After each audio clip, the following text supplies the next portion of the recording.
Martin Scorsese's gangster epic The Irishman is being heavily anticipated by audiences. I myself have been waiting for over 10 years for it, as it went through development hell and all sorts of problems before it was picked up and filmed as a Netflix original. The movie finished filming over a year ago, and there has been little word on its release, not even a trailer, amid rumours the film is behind schedule and would be delayed to next year. Happily, however, it's been revealed that the movie will release this year, and in fact will have its world premiere on September the 27th at the New York Film Festival. Obviously, for general audiences, the movie won't be available until maybe a few weeks later, but finally, The Irishman has a release date, and it's only 2 months away. The film will star Robert De Niro, Al Pacino, Joe Pesci and Harvey Keitel. The star-studded lineup is accompanied by the likes of Ray Romano, Jesse Plemons and Stephen Graham. In a story that will tell the tale of Frank the Irishman Sheeran, a World War II veteran who worked as a hitman for the Mafia and for Teamsters union leader Jimmy Hoffa. The film is based on the best-selling non-fiction crime novel I Heard You Paint Houses by Charles Brandt. The New York Film Festival director and selection committee chair Kent Jones had this to say about the film. The Irishman is so many things: rich, funny, troubling, entertaining and, like all great movies, absolutely singular. It's the work of masters, made with a command of the art of cinema that I've seen very rarely in my lifetime, and it plays out at a level of subtlety and human intimacy that truly stunned me. All I can say is that the minute it was over, my immediate reaction was that I wanted to watch it all over again. Scorsese has also released a statement, saying, "It's an incredible honour that The Irishman has been selected as the opening night of the New York Film Festival. I greatly admire the bold and visionary selections that the festival presents to audiences year after year. The festival is critical to bringing awareness to cinema from around the world. I am grateful to have the opportunity to premiere my new picture in New York alongside my wonderful cast and crew."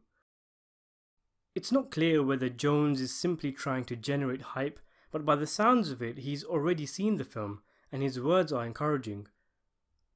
I'm not gonna lie guys, much as I've said I'm gonna try and lower my expectations and be fair to the film, when he says things like it's rich and funny and intimate, it makes me giddy.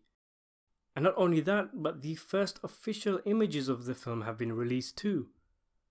The first one is this one here, of Frank Sheeran, played by Robert De Niro, at what looks like a bar with mob boss Russell Bufalino, played by Joe Pesci. I know for many, this isn't big news, it's just a couple of images, but trust me, I've been staring at this shot for ages, soaking it all in. They look so cool, don't they? De Niro looks smart and assured. He does look like a very intimidating character. The thing that everyone's talking about and wants to see is evidence of the de-aging work, but it's difficult to tell whether any is in effect in this shot. Both actors look a fair bit younger than they do in real life, but this could just be makeup. Either way, it's still a cool shot. The second image is this one here, with Al Pacino's Jimmy Hoffa looking purposeful as he's shepherded away from reporters by his bodyguard Frank Sheeran, as lawyer Bill Bufalino, played by Ray Romano, does the talking in the background. This is a dynamic shot, one we're likely to see many of in the film, as Hoffa was always being hounded by reporters, and he loved every minute of it. Again, it's hard to make out if the de-aging work is on display here because of the quality of the image, but I'd say it is. Firstly, because of the time period. This looks like it takes place during Hoffa's prime as Teamsters boss. Maybe it's the end of one of his many court battles, so you'd think the almost 80-year-old Pacino would be de-aged. But they do look younger as well. Zooming in, Pacino might look like an extra from Night of the Living Dead who hasn't slept in years, but he clearly looks a lot younger than what he looks like in real life, and De Niro looks like he's had a few of his wrinkles removed also. Looking at the pictures, assuming these aren't promotional photos and are actual shots from the movie, we can get a sense of the movie's look.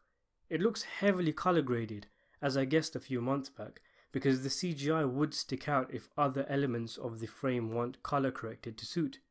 And it does look like the movie will have its own look, distinct and not mimicking the style of previous Scorsese films, as you'd imagine because of the special cameras developed for the film.